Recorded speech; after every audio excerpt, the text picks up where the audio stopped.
नहीं चलेगी, पुलिस गर्दी नहीं चलेगी, लाठी गोली की सरकार नहीं चलेगी, नहीं चलेगी, लाठी गोली की सरकार नहीं चलेगी, नहीं चलेगी। अपना। लेकिन इसमें मसला ये है कि जब भी इस तरह के वाक़यात होते हैं उसमें तो एक वक्त तक तो मीडिया में भी ज़ोर शोर से उस पर कवरेज होती है, लेकिन उसके बाद लोग भी उसको भूल जाते हैं, फिर मीडिया वाले भी कुछ नहीं करते और यही सिलसिला होता रहा। भी वो आज़ाद घूम रहे हैं, हम उसी के ख़िलाफ़ ये एहतजाज करें कि यहाँ पे सिर्फ इंक्वायरियाँ हल नहीं है, यहाँ पे अदालती केसेस हल नहीं है। उसके बरक्स यहाँ के अवाम में जो मज़ाहमत है, अवाम की तरफ से जो प्रेशर है वो ज़रूरी है। और मतलब ये हर दिन कोई ना कोई उसामा सद्दी इस रियासत के अंदर कत्ल हो रहा है, लेकिन वो आवाज़ दबा दी जाती है, वो आवाज़ सामने नहीं आती। हेलो अस्सलाम वालेकुम नाज़रीन, आसम कर एक बार फिर आप लोगों की खिदमत में हाजिर हो। नाज़रीन, कुछ दिन पहले इंसदाद दहशतगर्दी की पुलिस ने इस्लामाबाद में उसामा सिद्दी नामी एक नौजवान को कत्ल कर दिया। पोस्टमार्टम की रिपोर्ट के मुताबिक उसामा सिद्दी को 6 गोली लगी थी। जो उसकी जो डेथ है, उसकी जो आगे डेवलपमेंट हो रहा है, इस हवाले से यहाँ पर तलबा और साथ साथ में वकलात तंजीमों का एक प्रोटेस्ट हो रहा है।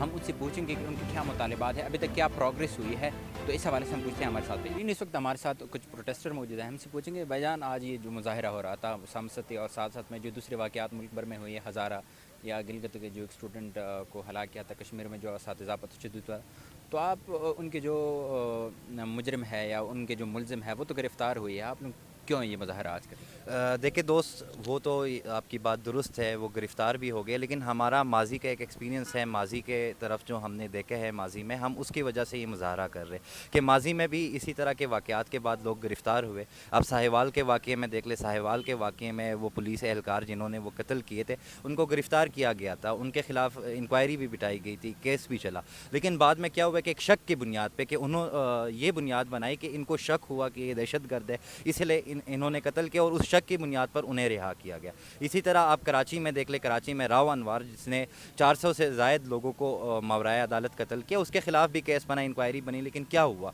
आज भी वो आज़ाद घूम रहे हैं। हम उसी के ख़िलाफ़ ये एहतजाज करें कि यहाँ पे सिर्फ इंक्वायरियाँ हल नहीं है, यहाँ पे अदालती केसेस हल नहीं है। उसके बरक्स यहाँ के अवाम में जो मज़ाहमत है, अवाम की तरफ से जो प्रेशर है वो ज़रूरी है और अवाम तक ये पैगाम पहुँचाया जाए कि ये इदारे अब इस काबिल नहीं रहे कि ये आपको इंसाफ प्रोवाइड कर सके, इनमें अब वो गुंजाइश नहीं रही कि ये आपके मसाइल हल कर सके। इसके बरक्स आवाम को ख़ुद मुनज़्ज़म होगा, कमेटियों की शक्ल में, मुख्तलिफ़ शक्लों में, तंजीमों की शक्ल में, और वो एक इनकलाब की तरफ जाए, इस निज़ाम को तब्दील करने की जद्दोजहद करे, तब ही ये मसाइल हल हो सकते हैं। भाईजान, ये जो वाक़या होता है उसामा सिद्दी की, स्पेशली मैं अगर बात करूँ, ये कुछ स्पेसिफिक इंडिविजुअल थे पुलिस में, सिटी डी में, जिन्होंने कत्ल किया था उसामा सिद्दी को, तो आप सारे पुलिस वालों को क्यों ब्लेम कर रहे हैं?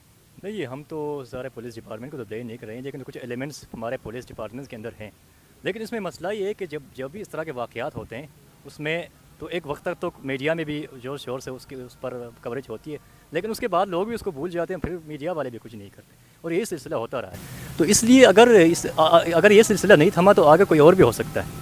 ये उसामा सिद्दी या सुल्तान नज़ीर पर ये मामला ख़त्म नहीं होगा। इससे पहले हमारा जो पश्तून भाई का और जो नकीबुल महसूद का जो वाक़या हुआ, वो वाक़या भी हमारे सामने है, तो हमें उन चीज़ों को भी मद्देनज़र रखना पड़ेगा।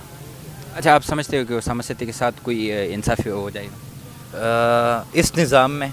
और इस निज़ाम के जो इदारे हैं उनसे तो मुझे पर्सनली कोई उनसे उम्मीद नहीं है कि वो उस नौजवान को कोई इंसाफ फ़राहम कर सके। भाईजान, उसामा सिद्दी का जो कत्ल है उस हवाले से अब तक क्या पेशरफ्त हुई है, क्या प्रोग्रेस हुई? देखें, जो उनके वाक़े के अंदर जो ज़िम्मेदार एहलकार थे उनको तो गिरफ़्तार किया गया है, लेकिन हम यहाँ पे सिर्फ एक रिएक्शन के तौर पे नहीं आए कि कोई वाक़या हो जाए उसके बाद हम रिएक्शन पे रोडों पे निकल जाएं, और ये हमेशा होता रहा है कि कोई वाक़या होता है उसके बाद अवाम रोडों पे निकल जाती है और वो एक महज रिएक्शन होता है जो कुछ वक्त के लिए होता है। और जैसे ही आपने देखा कि उसामा सिद्दी का वाक़या मीडिया के ऊपर कवरेज में आया, उसके चंद दिनों के अंदर काफ़ी सारे वाक़यात मुल्क के अंदर सामने आना शुरू हुए। मतलब ये हर दिन कोई ना कोई उसामा सिद्दी इस रियासत के अंदर कत्ल हो रहा है, लेकिन वो आवाज़ दबा दी जाती है, वो आवाज़ सामने नहीं आती। हमारा यहाँ पे आने का मकसद ये है कि हम इस रिएक्शन के बेस पे यहाँ पे नहीं आए, हमें कुछ ऐसा लाए अमल चाहिए कि मुस्तकबिल के अंदर हमें यकीन दहानी हो कि हम उसामा सिद्दी की जगह नहीं होंगे, किसी माँ का बेटा उसामा सिद्दी नहीं बनेगा, सुल्तान नज़ीर नहीं बनेगा। पाकिस्तान में शक की बुनियाद पर या सबूतों की अदम मौजूदगी की वजह से जो मुलजमान होते हैं उनको रिहा किया जाते हैं। उसामा सिद्दी या इसके अलावा जो नज़ीर है या इसके अलावा जो दूसरी आप लोगों कह रहे हैं कि उनको कत्ल किया गया मावराए अदालत, अगर उनको इंसाफ नहीं मिलते तो आप लोगों का आगे क्या लाहे अमल होगा? देखिए, हमारा लाहे अमल यही है कि ये तो हमारी सर्वाइवल की जंग है, کیونکہ ہم بھی اسامہ کی ستی کی طرح کے اسٹوڈنٹ ہیں، اور سروائیول کی جنگ سب سے پہلے آتی ہے، کیونکہ ہمیں اس شہر کے اندر کوئی یقین نہیں کہ کس موقع پہ کسی کو بھی مار دیا جائے. تو ہماری ایک سروائیول کی جنگ ہے، یہ ہم لڑیں گے، ہم اس کو ایک موومنٹ کی شکل میں لے کے جائیں گے. اگر ہمیں کوئی واضح حکمت عملی نہیں آتی کہ آئندہ اس کے فیوچر کے اندر اس طرح کا کوئی معاملہ نہیں ہوگا، اس کے لیے ایگزامپل سیٹ نہیں کی جاتی. جب حیات بلوچ کے قاتل ابھی زندہ ہیں، جب راؤ انوار جیسے قاتل ابھی زندہ ہیں، تو ہمیں یہ چیز ایگزامپل سیٹ ہوتے ہوئے نظر نہیں آ رہی. ہمیں یہی نظر آ رہا ہے کہ اگر کوئی قانون سے بالا تر ہے، اگر کوئی طاقتور ہے، تو وہ اس مکڑی کا جالا ہے قانون، جس کو ایک طاقتور تو پھاڑ کے نکل جائے گا، لیکن کمزور ہمیشہ اس میں پھنسا رہے گا. تھینک یو جی. شکریہ.